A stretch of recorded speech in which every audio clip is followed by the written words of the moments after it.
자, 우리나라의 영어에 있어서 많은 변화가 있었습니다. 그 중에 하나는 문법 위주에서 독해 위주로 바뀌었다는 큰 변화가 있죠. 그것을 주도한 것은 역시 수능 영어였어요. 그걸로 인해서 우리가 리스닝에 대해서도 새로운 관점을 갖기 시작했습니다. 어디 한번 같이 생각해 보면서 어떻게 변했는지, 또 변해가고 있는지 한번 살펴보도록 하죠. 오늘 사실은 에빈터 플로에 관한 이야기를 읽다가 이 마지막 부분에서 제가 하나 꽂혀서 이 강의를 촬영하게 됐어요. 자, 맞아. 이거 한번 가볼까요? 에빈터 플로 말로 in the past, 과거에는 a truth or non-truth, 진실이냐 또는 진실이 아니냐는 could endure for centuries or millennia without challenge. 거의 수십 년 또는 거의 100년 단위로 아무도 도전받지 않고, 그러니까 의무시하지 않고 계속 지속될 수 있었다는 겁니다. 진짜 그러했죠. 10년 단위 또는 뭐 100년 단위로 아무도 우리가 지구가 태양을 돌고 있다는 생각을 전혀 안 했어요. 태양이 도는 게 맞다고 생각했죠. 자, 지금은 information could become outdated in matter of moments. 지금은 정보라는 것이 바로 업데이트가 아니라 아웃데이트, 구식이 되고 있어요. 바로 순간순간에 어떤 중요한 때마다 계속 변하고 있다는 거죠. 순간순간마다 그런 매너가 문제니까 순간순간의 문제로 따지면 어떤 중요한 찰나가 오기만 하면 계속 업데이트 되고 있다, 이런 얘기입니다. 자, 이게 영어하고 보면서 이런 생각을 해봅시다.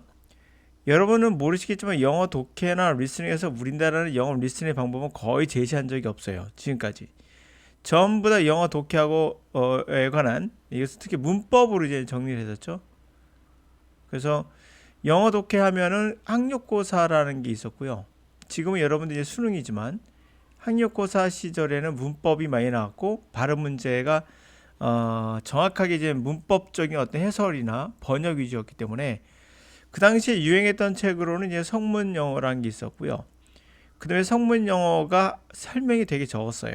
영어로만 많이 돼 있으니까 학생들이 어려워하니까 이제 맨투맨이라는 게 또 있었습니다. 뭐 여러분들 지금도 있는 것 같던데, 그러나 있어도 거의 사지 않는 책이 되어버렸죠. 거의 한때 유행했던 책들이 됐습니다. 그리고 이전에는 학력고사와 함께 영작이 나와 있었던 안현필 씨의 또 책이 있었어요. 이런 책들이 지금은 거의 사라진 이유는 바뀐 거죠. 학력고사에서 수능으로 바뀐 겁니다. 수능 영어가 나오면서 이제는 더 이상 이런 것들이 힘을 발휘하지 못하게 된 겁니다. 자, 거기서 지워졌죠. 정보화 시대는 빠르게 업데이트되고 있다는 것이 사실이에요. 하다 보니까 이게 과연 우리나라 영어에 맞는 건가? 다시 말하면 전 세계 영어 시장에서 사라지고 있는 것은 확연히 보이는 게 있어요. 바로 문법이라는 건 외국어 학습에서 거의 사라져가고 있습니다. 몇몇 나라에서만 여전히 존재하고 있지만 우리나라도 그 대표적인 경우이기도 합니다.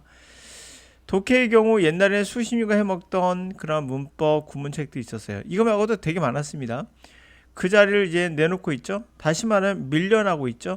거의 제가 보기에는 90% 정도 물려났고 10%가 좀 남아 있습니다. 10%가 내가 보기에는 이것을 배웠던, 이걸로 통해서 배웠던 영어 강사들이 문법책이나 구문책을 내서 계속 존속하고 있는데 이건 조만간 사라질 거예요. 필요 없으니까요. 문법에 관련된 것은 성문이나 뭐 맨투맨이나 이런 참고서 정도가 하나 있으면 그만이죠. 더 이상 이것은 필요 없죠. 무슨 말이냐면 영어 사전이 있잖아요. 그 영어 사전을 지금도 있나요? 있죠. 그렇지만 영어 사전을 공부하진 않죠. 이와 똑같은 거예요. 성문이나 맨투맨 이런 책들은 문법책이에요. 그러니까 문법서는 영어 사전과 똑같아요. 공부하는 게 아니라 참고하는 거예요. 뜻을 참고하듯이 문장을 좀 이해하는 참고하는 정도? 그 정도이기 때문에 이것을 공부서로 갖고 있어서는 안 되는 거죠. 우리 옛날에 여기서 공부를 했단 말이에요. 어찌 보면은 영어 사전을 달달 외운 다음에 그리고 나고 영어를 들어야 된다는 한 것과 똑같은 개념인데, 하여튼 옛날에 수십 년간 이들이 해먹었습니다. 진짜 해먹었다 말할 정도로 완전 영어 시장은 이것밖에 없었어요. 그 정도였어요. 그러나 정보화 시대가 되면서 이게 과연 영어가 맞나? 라는 의구심이 들기 시작했죠. 그러면서 밀려나고 있고 계속 밀려나고 있습니다. 90% 정확한 수치는 아닙니다. 그러나 고등학생들 내가 단 한 명도 내가 가르쳤던 아이들 중에는 성문이나 맨투맨 같은 책을 들고 있는 학생은 없었어요. 그걸 공부해 본 적도 없고요. 그것만 보더라도 확실한 거는 맞는 것 같아요. 사라진 거는. 옛날 분들은 보고 있을지 모르나 추억의 책으로서 보고 있을지 모르나 요즘 학생들은 안 봅니다. 그리고 권에서도 이거는 이제 영어 강사로서 얘기하는 거예요. 이 책이 나쁘다는 책이 아니야. 문법을 정리한 책은 맞아요.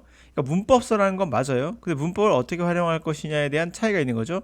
저걸 공부하고 들어간다가 맞다 생각하는 사람들은 제가 봤을 때 아웃데이트하더래요. 구식이에요. 그렇지 않습니다. 영어는 절대 책 한 권을 다 띄고 들어가는 그러한 수학과 같은 것이 아닙니다. 자, 그래서 이거가죠. 리스닝의 경우는 어떨까요? 옛날부터 있던 게 있었거든요. 발음 문제를 여전히 들먹이는 경우는 있어요. 연음 같은 거 옛날에도 있었어요. 근데 연음 문제를 아직도 들먹이면서 있는데 이것도 조금씩 밀려나고 있어요. 새로운 방법들이 제시되고 있죠. 대표적으로 흘려듣기라는 것도 있고요. 이런 몇 가지 또 제시되고 있는데 분명 이것에 대한 문제가 있기 때문에 벗어나려고 하고 있는 거죠. 자, 그래서 이건 인간에 관한 이야기, 에빈 토플러에 관한 이야기를 한번 같이 들어보면서 생각해 보도록 하죠. 인간의 알고리즘, How Artificial Intelligence, 어떻게 인공지능이 Redefining Who You Are, 우리가 누구인지를 또 재정의하고 있다. 만약에 TV가 없었다면 과연 어땠을까 생각을 한 번쯤 해봐요. 거의 400년 동안 여러분 언어를 배울 때 라틴어식으로 배운 거 아십니까? 라틴어식이 뭘까요? 바로 문법과 단어 암기 이런 것 통해서 번역하는 위주로 배웠거든요. 이게 거의 지금 BC 15세기부터 시작된 거예요. 거의 500년이 되군요. 500년 동안 지속됐었는데 이걸 뒤집어 놓은 게 TV인 거죠. TV 매체를 통해서 사람들이 뭔가 변화를 갖기 시작했고 이건 아닌 것 같은데 해서 대략 70년대까지 지속됐던 그런 영어 학습법이 이게 대세를 차지했던 건 맞는데 70년대부터는 이제 전 세계 모든 나라가 바뀌기 시작하고 지금 뭐 유럽의 나라들은 이거를 거의 하지 않죠. 몇 개 나라 빼고는 뭐 동부권은 모를까 거의 하지 않는다 보시면 돼요. 그러면 TV에 영향이 있다라고 보고요. 지금은 어떤 영향일까요? 바로 인터넷이 나왔고 유튜브도 있고 여러 가지 매체들이 이제 이것을 계속 무너뜨리고 있죠. 네, 거의 사라졌죠. 이제 또 다른 거와의 또 새로운 업데이트가 되고 있다 보여집니다. 자, 정보화 시대에 살고 있습니까, 여러분들은? 아니면 아직도 동굴 속에 살고 계신가요? 자, 그러면 이 내용을 들어보시면서 동굴에서 나오시기 바랍니다. By the 1970s, an entire generation had become immersed in the immediate and ubiquitous forms of visual and audio communication. 1970년대쯤에는 전 세대가요, immerse, 몰두했다는 거죠. 즉각적이고 어디에나 있는 형태의 그런 비주얼 또는 오디오 커뮤니케이션을 우리가 빠져들었었어요. 뭐 전화기 같은 거 생각하면 되겠죠. By the end of the decade, Alvin and Heidi Toffler had published Future Shock and the Third Wave, as well as other books and articles predicting our transition from an industrial-based society to an information-based one. 자, 그 10년, 1970년대겠죠. 1970년대 끝날 때쯤 엘빈과 하이디 토플러는 미래의 쇼크라는 책과 제3의 물결을 출판했고 또 물론 다른 책도 했고요. 또는 뭐 기사나 짤막한 어떤 특정한 주제를 다루는 걸 아리크라고 그래요. 또는 소논문 같은 게 되겠죠. Predicting, 뭘 예언했습니까? 바로 우리의 전환, 정보가 아닌 인더스트리얼, 산업의 베이스를 두고 사회에서 정보를 베이스를 둔 사회로 전환할 것이다를 예언했다는 거죠. 정확히 마치긴 했었죠. 이미 1970년대에 이걸 마쳤다는 것도 대단하네요. The Tofflers speculated on the dangers that might occur when the changes happened too fast and the possible disruption they would bring. 그 토플러의 S가 붙었잖아요. 토플러 부부가 되는 거죠. 그 두 사람. 그 토플러 부부들은 speculate on the danger. 그 위험들에 관해서 오랜 시간 고찰을 했어요. 그리고 나선 이 위험은 일어날 거란 거죠. 변화가 너무 빨리 일어났을 때 일어날 것이다 라고 했고요. 그리고 가능한 disruption, 파괴, 붕괴가 그들이 변화가 가져올 가능한 disruption, 파괴, 붕괴에도 이분들은 고찰을 했어요. They were first to use the phrase information overload. 그들이 처음으로 그 문장, 정보의 과잉이라는 문장을 사용했습니다. The TOEFL saw knowledge as essential commodity of a rapidly changing society. They were the fast decentralized into niche networks where information was becoming more valuable and then labor or capital. 토플러 부분은 지식을 뭘로 봤어요? 지식을 아주 필수적인 상품, 바로 빠르게 변하는 사회에서의 필수 상품으로 봤다라는 거예요. 지식이란 게 뭐겠어요? 제가 하고 있는 영어 강의도 지식의 세계죠. 이러한 지식의 세계가 필수 상품이다. 그것은 빠르게 디센트럴, 센츄럴 하면 중심, D니까 중심에서 퍼져나가는 거죠. 분화되는 겁니다. 빠르게 분화돼서 니치 네트워크로 가고 있는 사회. 니치란 말은 우리가 틈새 시장 할 때 그게 니치 마케팅이라고 하죠. 틈새 시장을. 그럼 니치 네트워크니까 바로 틈새. 특정한 어떠한 영역이 되겠죠. 특정한 니치, 필요한 부분 적소에 그런 네트워크에 빠르게 다 분산돼 가면서 분산돼 가는 그 사회의 필수품이라는 거죠. 그곳은 바로 인포메이션, 정보가 더 가치 있는, 노동이나 캐피탈, 자본보다도 더 가치 있는 세계, 그런 네트워크로 이제 빠르게 분산돼 가고 있다는 거죠. 이 말이 무슨 말인지 아시겠어요, 여러분? 그러니까 지식이란 영어가 있어요. 이건 필수 상품이에요. 빠르게 변하는. 얘들은 빠르게 그 니치, 딱 적재적소의 어떤 네트워크, 그 안에 분산돼 들어가는 거예요. 이 정보에 빠르게 변하는 사회는. 그러니까 그 사회에 들어가는데 이 사회가 필수적인 것이 지식이라는 거예요. 근데 그곳에서는 정보가 더 중요한 거예요. 노동이나 자본보다도. 다시 말하면 내가 열심히 공부한다든지 내가 돈이 많다 뭐 이런 거보다도 이 정보가 더 중요한 세계.